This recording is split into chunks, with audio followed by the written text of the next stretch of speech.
You know, I've talked a lot lately about the problem of themes in movie criticism, and the tendency of today's reviewers to overlook a movie's objective flaws, rather than exercising some actual brain power to understand why its functional elements don't work. I've also talked about the danger of elevating substandard movies to ludicrous heights, simply because they push a progressive political agenda, and I guess it's easier to just clap along with everyone else like a bunch of mindless seals than dare to be that one guy who takes a stand. But every so often, I'll come across a movie that manages to bravely exploit both of these critical loopholes, virtually guaranteeing it'll get resounding praise from our fine professional entertainment media. But not from me, dear viewer. Oh no. Now, before I begin this drunken rant, I'm gonna kick things off with a question aimed squarely at you. Riddle me this. What comes to mind when you think of your favourite horror movies? Is it the slowly building tension and anticipation of a vulnerable character venturing into a dark and dangerous place? The adrenaline rush of an unexpected confrontation with some horrifying creature? The sickening disgust of some shocking piece of body horror? Or maybe even a glimmer of dark humour when an unpleasant character meets their well-deserved end?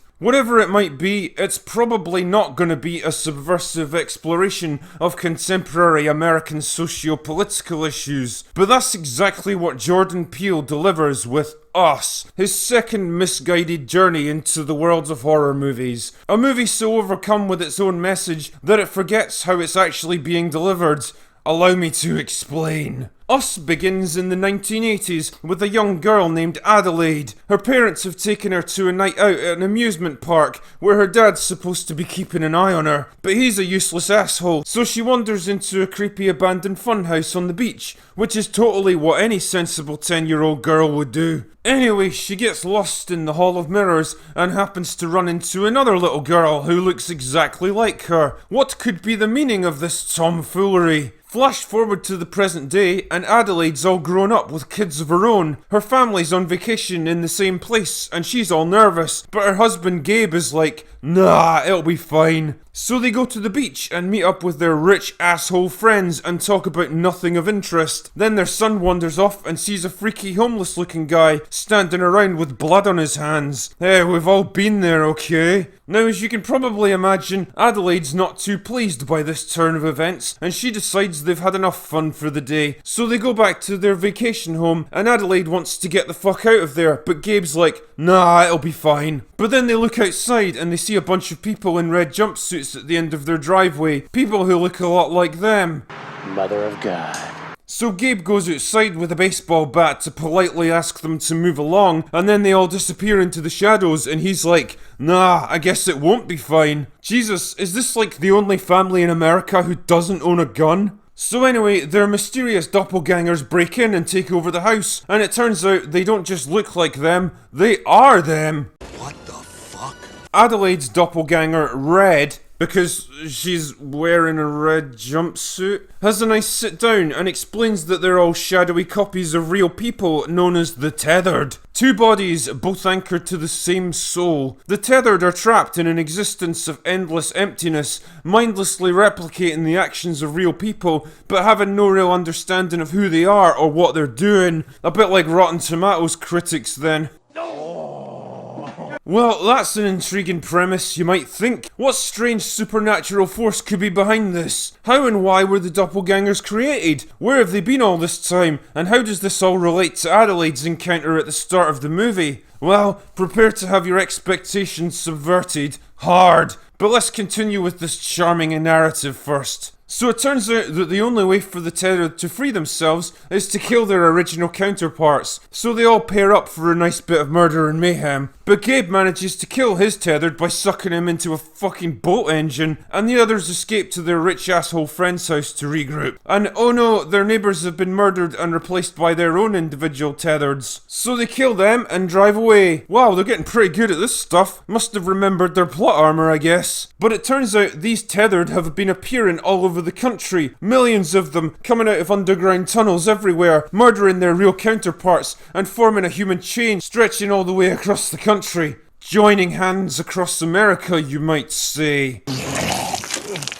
So somehow they end up back at the beach resort. Of course, right? Where their son Jason gets abducted by Red. How the fuck did she get there that fast? Did she drive ahead of them? How does she even know how to operate a car? Then Gabe decides he's tired or something, so Adelaide leaves to rescue Jason herself. She goes into the abandoned funhouse and conveniently finds a secret staircase that leads down into a hidden underground facility beneath the place. That's where she finds Red waiting for her. Remember what I said earlier about having your expectations subverted? Well, it's time to lube up, because I'm going in hard, I'm going in fast, and it's probably gonna hurt. But in the end, you're gonna thank me for it. So it turns out the Tethered are actually clones. Mother of God. Created as part of a secret government project to control the lives of US citizens. But the experiment failed because the clones could only mimic the actions of their doppelgangers, so the project was shut down and the facility was abandoned. But then Red somehow broke from her programming and she spent the last 30 years teaching the other Tethered how to escape. This whole thing was her plan all along. What the fuck? You know, I've got a few questions about this situation. How and why would the government begin such a massive project? Were they planning to replace the entire US population of over 300 million people with clones? Why? What purpose would that even serve? And why the fuck would you create tens of millions of clones without knowing whether the experiment would even be successful? Wouldn't it make sense to try it with like 10 people first? Just to make sure it was actually worth the effort? Where would you even get the funding, or the infrastructure, or the resources for such a massive project? Why would you build your secret cloning facility beneath an amusement park, where civilians are almost guaranteed to discover the place sooner or later? Aren't secret government facilities supposed to be constructed in the middle of nowhere for this very reason? Why allow the clones to live after they've shut down the experiment? Wouldn't it be prudent and sensible to have them all destroyed in case they escape? At the very least, wouldn't you seal the facility away so it could never be reopened?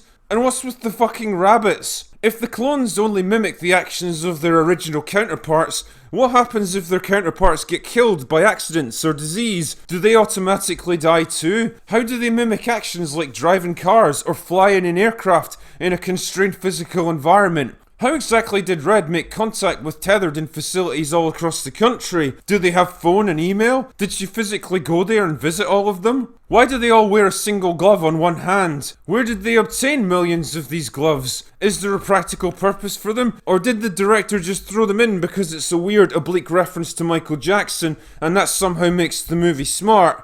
But drink her at you bacchanalian mastermind, I hear you say. This is a movie about deep themes. It explores the dichotomy of American society between the rich and the privileged upper classes and the ignored and marginalized minorities. The practical and logical viability of the story just doesn't matter in the face of these powerful thematic undertones.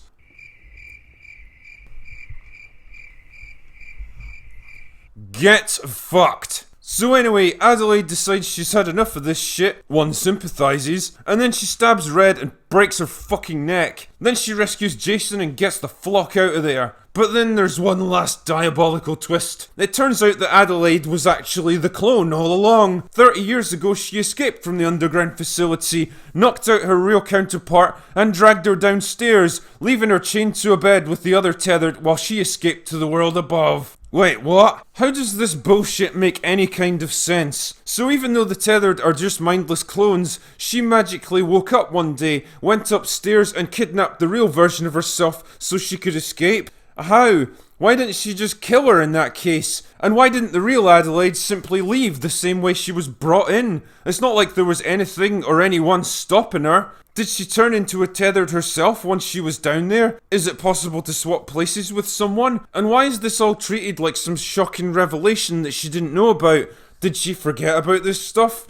Why? Because it was convenient to the plot? Why is the Hands Across America thing played out like it has some deep philosophical meaning? It was just the logo on her t-shirt. And if the point of the Tethered is to take revenge for the suffering they've been through, why aren't they targeting the government scientists who created them? Why are they killing innocent people whose only crime was not knowing they existed? Well, obviously it's because of the themes. Fuck off! I've said it before and I'll say it again. Having deep themes or social commentary in your film means nothing if your screenplay is a steaming turd that makes no sense. A work of fiction, even a horror film, still needs rules that govern its reality and serve as the foundations of its story. We need to know what's possible and what isn't. Otherwise, there's no reason to be invested in what's happening, because literally anything else could happen to resolve it. A good film will work within those rules, cleverly manipulating our understanding of them to deliver unexpected outcomes that still make sense given what we know in retrospect. A bad one will make the rules up as it goes along, bending and warping them around the ever-changing requirements of the plot. The result is that instead of delivering a coherent and interesting story, what you get instead is just a bunch of inexplicable stuff that happens with no logical rules underpinning it, just a collection of superficial scenes, situations and events that the writer thought would look cool. Well, unfortunately, cool doesn't equal smart. Cool isn't anything but a cheap endorphin hit that comes and goes with no lasting impression. And it's a shame really, because a lot of the individual elements of this film are actually pretty good.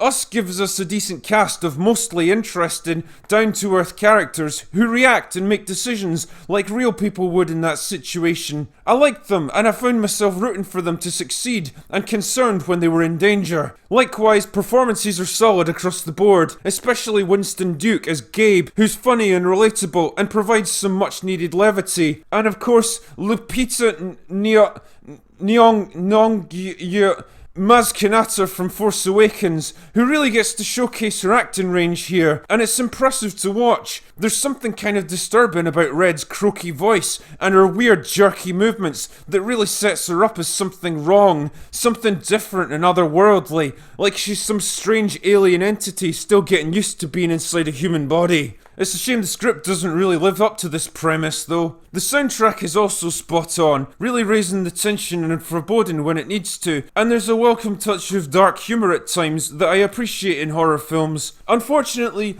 these positive elements get dragged down by a shitty plot that's so preoccupied with pushing its themes and progressive social commentary, which basically guarantees glowing reviews across the board from today's professional movie critics, that it kind of forgets to be scary, gripping or compelling. You know, the reasons we actually watch horror films in the first place. Ultimately, Us is just another example of the general decline in Hollywood writing over the past decade or so. A movie lauded for what it represents and alludes to, rather than what it actually is. A movie that hits all the appropriate 2019 talking points, while simultaneously failing in its actual purpose, delivering an entertaining story. Anyway, that's all I can be arsed talking about today. Go away now!